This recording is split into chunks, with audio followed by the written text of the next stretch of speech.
Bonjour tout le monde, alors c'est maintenant la suite de IDCity. Comme on vous avait déjà mentionné, on est à la conférence IDCity, on a la chance d'être ici en personne et puis on vous fait des petits résumés des sections qu'on a aimées.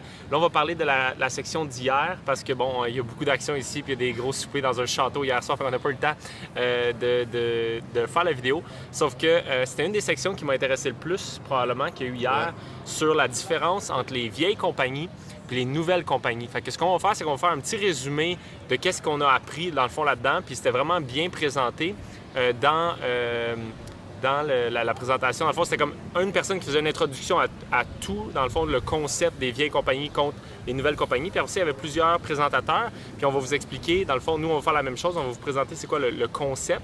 Puis pourquoi ça nous intéresse, nous, c'est que nous, on essaie d'être un nouveau type de compagnie, comme vous allez voir, qui est beaucoup plus éthique, qui est beaucoup plus orienté sur le purpose, le désir de faire un changement que juste le profit. Et puis, on va vous expliquer ça. Puis après ça, on va vous expliquer ce que chacun a apporté. Comme ça, si vous avez le goût d'aller voir les speeches que nous, on a vus, vous allez pouvoir aller les voir directement sur Internet parce qu'ils sont sur le site web de IDCity. Puis pour nous, c'est vraiment le fun de découvrir cette nouvelle sorte de business-là parce qu'on s'aperçoit qu'on n'est vraiment pas tout seul, en fait. Puis quand je regarde des speakers comme ça au niveau international, je m'aperçois qu'on a l'impression d'être en train de créer quelque chose de nouveau, mais qu'il y a vraiment beaucoup de monde qui avance sur le même front en même temps que nous. C'est juste qu'on n'a pas la chance de leur parler à chaque jour, puis ils ont les mêmes idées que nous. Puis dans le fond, ce changement-là a de l'air avance à grande échelle avec plein d'acteurs différents. C'est vrai, puis ce que je trouve le fun, c'est que là, on entend de plus en plus parler. Quand on a commencé il y a quelques années, là, on entendait comme aucunement parler. Puis là, même au Québec, on en voit quelques-uns, mais là, d'être ici puis de voir autant de monde, puis des gens qui ont des entreprises comme ça, vraiment basées sur l'éthique puis sur changer le monde, littéralement, mais qui sont rendues vraiment grosses. Puis tu sais, du monde qui ont commencé il y a 10 ans, eux autres, puis maintenant, c'est rendu comme vraiment normal. Fait qu'en tout cas, juste les quelques points qui font une grosse différence entre les vieilles compagnies et les nouvelles. Le premier qui est cité, c'est qu'on voyait avant, dans le fond, les vieilles compagnies voyaient les employés comme des ressources, OK? Fait que c'était des chaînes d'assemblage, par exemple, et tout ça. Cette mentalité-là de l'humain est une ressource pour créer quelque chose. Pour accomplir une tâche. Là. Pour accomplir une tâche, c'est ça. Contre, les employés sont une key asset maintenant, c'est-à-dire les employés sont un aspect super important de l'entreprise. Puis ce qui se passe vraiment beaucoup avec l'intelligence artificielle et toute la technologie qui évolue, c'est que avant, une personne, ben on pouvait la remplacer parce qu'on avait une tâche précise à lui donner, puis on fait juste la remplacer. À ce temps, tout ce que tu peux remplacer quelqu'un facilement à faire, tu peux mettre un ordinateur qui fait sa tâche. Genre, les comptables, ils rentrent plus des données à la main, tout est automatisé. Fait que là, c'est que la technologie vient prendre cette place-là où est-ce que c'est juste genre de la rentrée de données, puis c'est la vraie intelligence humaine qui supervise ça, puis c'est les ordinateurs qui font ce travail-là. Fait que l'intelligence des gens est devenue de plus en plus importante, dans le fond, dans l'accomplissement de la tâche. Puis ce qui est le fun, c'est que c'est l'intelligence et la créativité. Ouais, parce que c'est ça qui est très dur à remplacer, par exemple, ou du moins qui semble être l'aspect le plus important, c'est de voir où est-ce que ça s'en va, puis créer quelque chose de nouveau qui va le permettre d'y arriver. Fait que là, c'est plus juste le boss qu'il faut qu'il fasse ça, il faut que toute l'équipe au complet soit capable d'innover puis de créer des choses nouvelles. Fait que les employés deviennent... Là, tu sais, ce qu'il disait, c'est que les compagnies qui sont très innovantes présentement, un des points qu'ils ont en commun, c'est que tout le monde est impliqué dans la création, à chacun leur échelle, parce que c'est sûr qu'il y en a un qui est dans le marketing, il faut qu'on innove là-dedans, il y en a un qui est dans la création plus de l'objet comme tel, s'ils vendent des objets, par exemple. Mais il faut que tout le monde soit impliqué. Puis ça nous amène au deuxième point, que l'ancien point, c'est OK, c'est la personne, c'est une ressource qui est remplaçable, puis les nouvelles business, c'est les personnes sont des éléments clés, puis le plus important. Puis là, tu évolues avec le prochain point qui est directement lié avec ça, puis c'est qu'avant, genre, c'était géré... Excusez-moi, de façon hiérarchique, c'est-à-dire qu'il y avait un boss, puis là, il donnait des ordres, puis il donnait des ordres à plus de monde. À ce temps, c'est vraiment comme complètement décentralisé comme gestion, puis il n'y a plus autant de régulation, puis les nouvelles entreprises qui réussissent à bien performer. Dans le fond, c'est sûr que dans le fond, on prend un projet, puis on le donne à un groupe de personnes, puis on dit « Ceci est l'objectif, viens me revoir dans 3 semaines quand tu l'as accompli. » C'est tout, tu fais pas de check-up, tu fais pas de follow-up, tu fais pas comme de suivi, de punition, de hiérarchie. C'est juste genre un projet que je te donne, puis je te fais complètement confiance.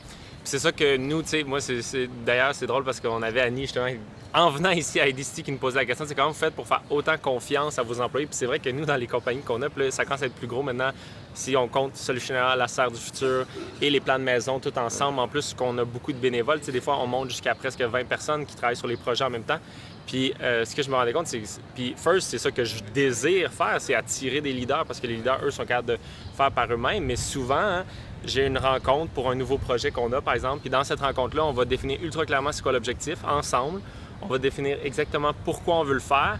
On va brainstormer un plan de match. Puis c'est à ce moment-là que je m'en vais, moi, Puis après ça, la personne va prendre le brainstorm, puis créer une stratégie, puis le faire. Puis après ça, moi, j'en entends juste parler quand on est avancé ou lorsqu'on a besoin d'une ressource qui est extérieure à ce qu'eux peuvent avoir accès. Par exemple, ils ont besoin de quelque chose qu'une autre de mes compagnies fait. Bon, ben moi, je peux aller la chercher, puis peut-être qu'eux, ils n'auraient pas eu le contact direct. Mais sinon, dans le fond, chacun devient leader de son propre projet, puis c'est ça qui est vraiment intéressant. Ça crée plein de petits organes indépendants dans l'écosystème des entreprises, dans le fond, puis ils sont tous autonomes. Dans le fond, on vise beaucoup l'autonomie. Oui, à l'intérieur des entreprises et des... Fait que ça, c'est vraiment intéressant. Donc, au lieu d'une hiérarchie, qui est le deuxième point, là, au lieu d'une hiérarchie, on fonctionne beaucoup par la confiance entre les gens. Puis nous, un des points que moi et Fred, que je trouve intéressant dans nos business aussi, c'est que c'est ça, on commence toujours en se disant qu'on fait confiance en la personne. Puis tu peux juste la perdre. T'sais, dans le fond, c'est juste soit tu la bâtis puis elle devient de meilleure en meilleure puis on veut encore plus, ou on la perd avec le temps, mais on commence déjà avec un haut niveau de confiance dans la plupart des cas. À part si on a de sérieuses raisons de croire autrement. Après ça, il y avait le 12 mois, dans le fond, qu'avant, les entreprises créaient un produit en moyenne, créaient un produit en 12 mois, puis après ça, arrêtaient de faire la recherche et développement pendant des années et essayaient de vendre ce produit-là pour rentabiliser. Puis à ce temps, c'est fou là, avec les nouvelles imprimantes 3D puis n'importe quoi. On est beaucoup rendu plus dans le monde de l'information. Fait que maintenant, quand tu ships un iPhone, tu as le matériel, mais il continue à évoluer parce que, dans le fond, tu as la plateforme informatique qui continue constamment à évoluer à chaque mois. La même chose avec les autos. Tesla, c'est la première compagnie d'auto. Ils t'envoient l'auto, puis après ça, l'auto devient de meilleur en meilleur avec le temps parce qu'il y a une constante évolution. Puis l'ordinateur est dans le char, puis il est évolutif. C'est ça.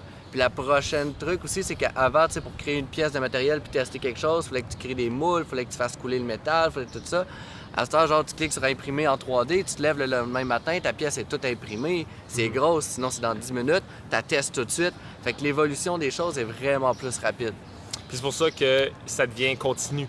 C'est-à-dire que si une entreprise fait un développement 12 mois puis vend le même produit pendant 2 ans, bankrupt. Il n'y a plus aucune chose de survie. Il faut absolument que ce gars de s'adapter beaucoup plus rapidement aux changements de technologie, aux changements dans le monde juste en général, à la nouvelle information qui se présente. C'est une résilience et une capacité à s'adapter qui augmente en fou en ce moment.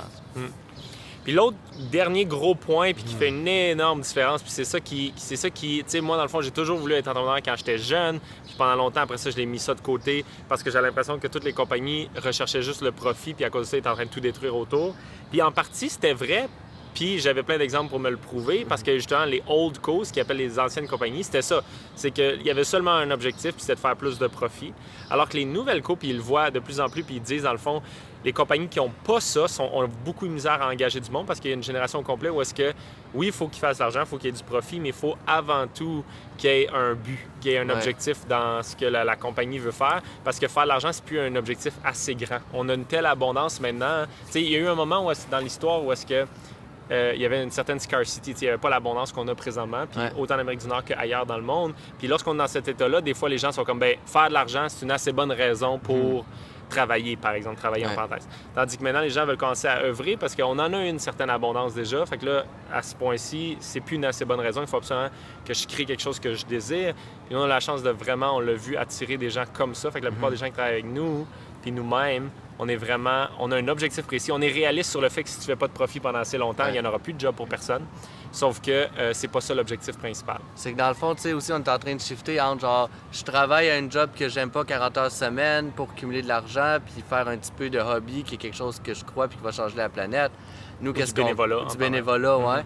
Fait que là, nous, qu'est-ce qu'on fait? Non, c'est que comme le travail que tu vas faire, qui est la partie où est-ce que tu mets le plus d'énergie, dans le fond, va servir directement à améliorer la situation, puis il va être ton hobby en même temps, puis il va être tout. C'est que tu n'es plus en train de faire la plus grande partie de ton temps quelque chose que tu n'aimes pas puis tu crois pas en. Tu veux le faire constamment à tous les moments. Fini l'époque où est-ce qu'on se prostituait pour se donner assez de temps pour avoir un petit peu de hobby puis faire du bénévolat. Maintenant, on fait tout inclus, on aime ça, puis on fait qu'est-ce qu'on aime, mais qui sert à quelque chose tout en même temps, puis on est payé pour le faire. C'est extraordinaire. Fait que ça, c'est les nouvelles compagnies. Fait que ça, c'était un speech que j'ai trouvé vraiment inspirant. C'était le fun de voir du monde qui ont la même vision que nous, puis qui le font depuis encore plus longtemps que nous. T'sais, on est innovant dans certaines choses, mais on voit qu'il y a des gens qui le faisaient depuis avant. Fait que là, on va juste vous énumérer certaines de ces personnes-là, puis si ça vous tente d'aller voir leurs vidéos, vous allez pouvoir aller directement sur le site idcity.com, rentrer leur nom, vous allez pouvoir accéder à leur info. Voir les mêmes conférences qu'on a vues exactement, en fait. Puis en plus, vous allez pouvoir les arrêter, les réécouter si vous n'avez pas compris quelque chose. La technologie, c'est merveilleux. Absolument. Fait que le premier, c'est celui-là qui hostait, qui supportait tous les autres speakers, conférenciers. C'est John Battelle. Puis lui, dans le fond, c'est le fondateur d'une compagnie qui s'appelle Newco, qui est exactement ça, les nouvelles compagnies. Puis une des choses qui fait vraiment de le fun, c'est qu'avec ça, dans le fond, il crée des festivals dans chaque grande ville en Amérique du Nord. Chose qui est même en Europe, je sais pas ça. Vous pouvez aller voir sur son site internet Newco. Puis il amène les gens à faire des visites de toutes ces nouvelles compagnies-là, qui, dans le fond, vous accueillent chez eux, puis vous montrent comment ils fonctionnent, puis tout ça. Fait que ça, c'est vraiment le fun. En plus, lui, il disait que que pour lui, ce qui est le plus important, là, avant, il pensait que c'était la technologie qui allait changer le monde, puis il a dit, ah non, ben la technologie, c'est quelque chose, mais c'est un outil, puis c'est les gens qui vont changer le monde. Puis qu'est-ce qui a amené de vraiment pertinent, puis qui est venu supporter ma façon de penser, c'est que c'est les compagnies. Compagnie is how we make things change fast at a large scale. C'est que les compagnies, c'est le seul outil, en fait, parce que c'est quoi une compagnie? Bien, c'est un groupe de gens qui se rassemblent ensemble pour créer un produit, un service. Puis, à cause qu'on s'assemble ensemble, on peut avoir une portée plus grande que notre propre individualité. Ça fait qu'une compagnie, c'est où? C'est un endroit, c'est un organisme qu'on se regroupe pour avoir un plus grand impact sur la planète, puis on choisit l'impact qu'on a. Les grosses compagnies ont des impacts négatifs, mais c'est toujours dans la forme de la collectivité qu'on va pouvoir, sous une entreprise ou un organisme, peu importe. Pour moi, c'est la même chose. C'est des gens qui se rassemblent pour créer quelque chose. Ensemble, on est plus fort. Dans la forme d'entreprise, ils ont prouvé leur capacité et leur efficacité à maximiser un impact à grande échelle efficacement. C'est qu'il faut se servir de cet outil-là, de cette collectivité-là à créer le produit, mais il faut l'amener dans quelque chose de positif, puis c'est ça qu'ils prouvent dans le fond avec tous les business. Lorsqu'un groupe de personnes sont intelligents dans leur manière d'interagir et qui ont du bon leadership, c'est-à-dire qu'entre eux, ils ont du bon leadership, souvent, ce que ça fait, c'est que justement, 1 plus 1 plus 1, mettons 3 personnes, 1 plus 1 plus 1 égale 8, par exemple, ou 10, ou 15, ou 25, tout dépendant justement jusqu'à quel niveau l'intelligence puis le leadership à l'intérieur. C'est les deux seuls facteurs qui fait vraiment multiplier la capacité à des gens à avoir un impact, qu'il soit positif ou négatif. Ça marche dans les deux sens. Mais ce qui est le fun et inspirant, c'est que beaucoup de nouvelles compagnies focus là-dessus, sur l'aspect positif. Yeah. Après ça fait que lui, c'était vraiment aller voir son site Newco puis aller voir ses festivals si vous voulez aller visiter des business comme ça. Il va en avoir à Toronto à septembre. Je vais le montrer, John Battle. Moi, j'ai écrit beaucoup de notes. John Battle. Oh, ça affiche ça à l'envers? non, ça, c'est juste pour nous, ça. Ensuite, Newco. Ensuite de ça, Albert Schwult. Albert Schwult. Puis dans le fond, lui, il y a Salt and Pepper, qui est une compagnie, un théâtre dans le fond, que dans les dernières années, tout ce qui était théâtre a diminué, puis allait vraiment de moins en moins bien. Puis lui, sa compagnie, pendant les 10 dernières années, mais qu'est-ce qu'elle a fait? Elle a fait ça comme ça. C'est théâtre à but non lucratif. Hein? Ouais. Fait que c'est ça, c'est quelque chose de partout au Canada. Je sais pas si on a ça au Québec. Moi, je suis moins dans le monde de l'art artistique, mais il disait qu'au Canada, États-Unis, dans le monde anglophone, dans le fond, sur eux autres, c'est dans toutes les communautés, il y a un théâtre qui est à but non lucratif. Fait que le but, c'est de présenter des trucs artistiques, dans le fond, pour démontrer la créativité, prendre une partie des profits pour réinvestir dans la communauté à chaque fois.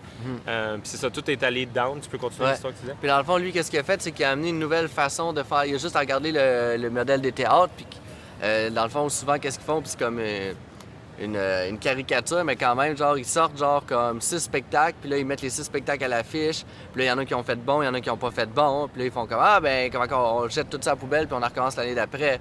Puis on essaie de refaire, puis lui, il était comme, attends, on a jeté 6 affaires, dont 2 qui étaient bonnes. On va prendre ces 2-là qui étaient bonnes, puis on va les reproduire, puis les tourner ailleurs, parce que les gens, ils ont aimé ça. Puis après ça, OK, ben on va les produire nous-mêmes, puis créer chacun nous-mêmes les pièces qu'on veut.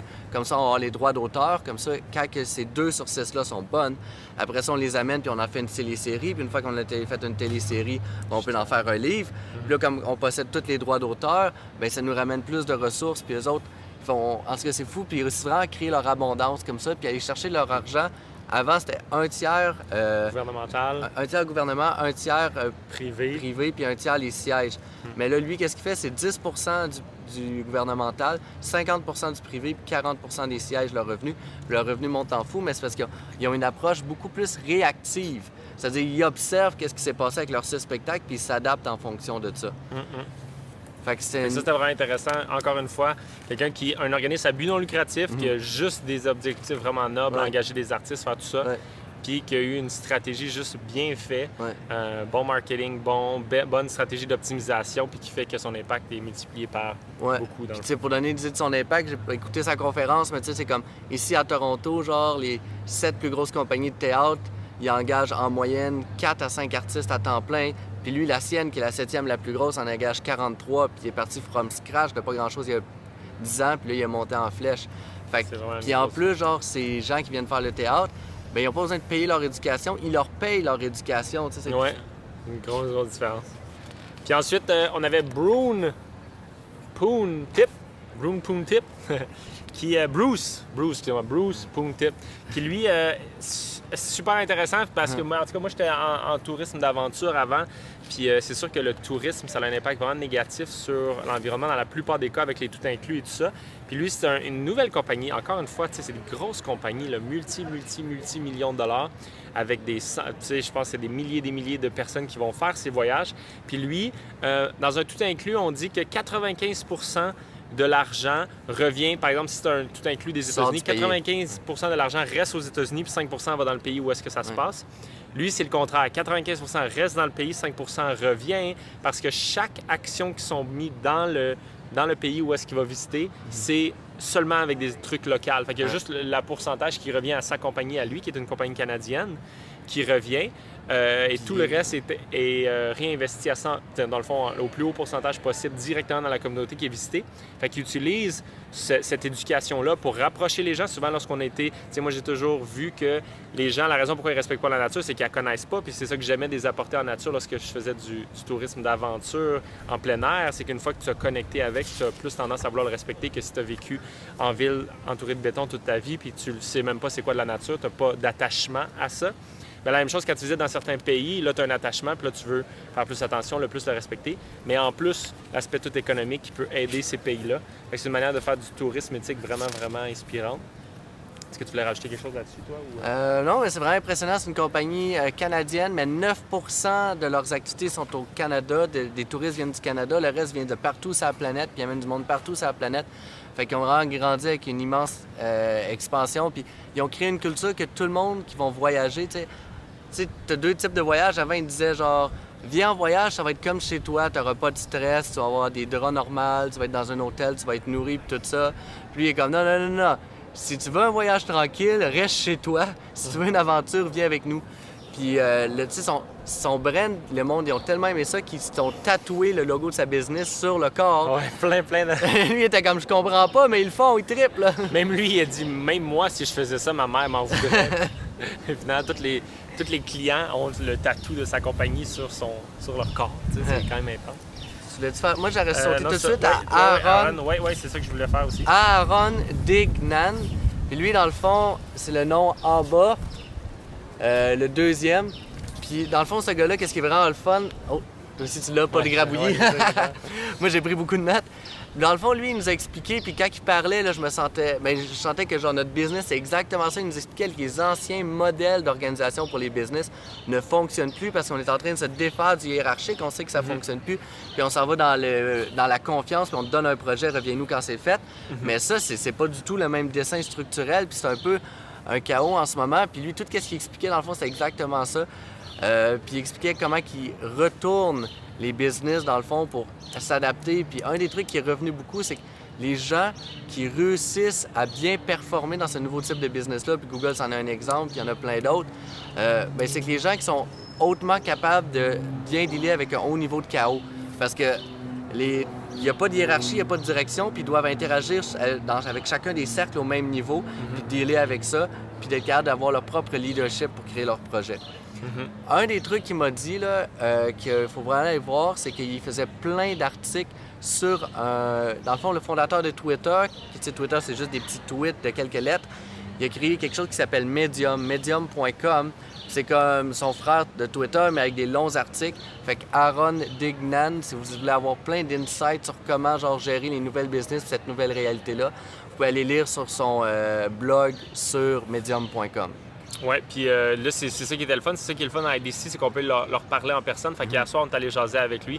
C'est ça qui nous parlait, que tout ce qu'il y avait de meilleur comme information est toujours sur Medium, puis qui fait très attention pour partager cette information-là. Lui, son expertise, il la développe personnellement. Là. Lui, c'est dans le fond, il prend tous ces concepts-là des nouvelles compagnies, puis il va les appliquer dans des grosses compagnies parce qu'eux sont tranquillement en train de se rendre compte que ça marche plus du tout, puis la nouvelle génération ne veut pas travailler dans des conditions comme ça. Fait qu'il les aide à réappliquer ça dans des grosses compagnies. Mais genre, c'est comme plus anciennes. Ford, GE, American Express, Hayat, PepsiCo, genre, c'est comme des travails avec les grands. Ouais, Fait que voilà. Fait que c'est tout pour ce petit vidéo-là. J'espère que vous avez aimé ça. Presque 20 minutes, wow! En tout cas, mais c'est un des sujets qui nous passionne le plus dans les compagnies du futur. Je pense que c'est super important, le produit qu'on apporte, qui est les maisons du futur. Mais quasiment plus important encore, c'est les compagnies, parce que à force d'avoir des compagnies dans tous les domaines, comme là, on s'apprête à en entendre d'autres à IDCity, mais dans tous les domaines, il peut y avoir des compagnies qui vont vraiment tout changer extrêmement rapidement, puisque les compagnies ont un plus gros impact que l'individu tout seul. Donc, c'est vraiment, vraiment cool de voir des nouvelles manières de faire. Puis aussi que les gens peuvent être, c'est beaucoup plus inspirant, hein, puis proche de ta mission de vie, en parenthèse, de travailler pour une compagnie comme ça, que de travailler dans un cubicule à te faire dire quoi faire exactement, puis dans telle manière de le faire. Alors, fait que si vous avez aimé la vidéo, attendez, on va faire notre truc. Abonnez-vous pour en avoir plus ou suivez-nous. On va vous envoyer d'autres vidéos d'IDCity. Si vous voulez avoir plus, voir les conférences en live comme nous, allez sur le site d'IDCity.com. Puis merci d'avoir été là. Parfait. À bientôt. À bientôt. Salut.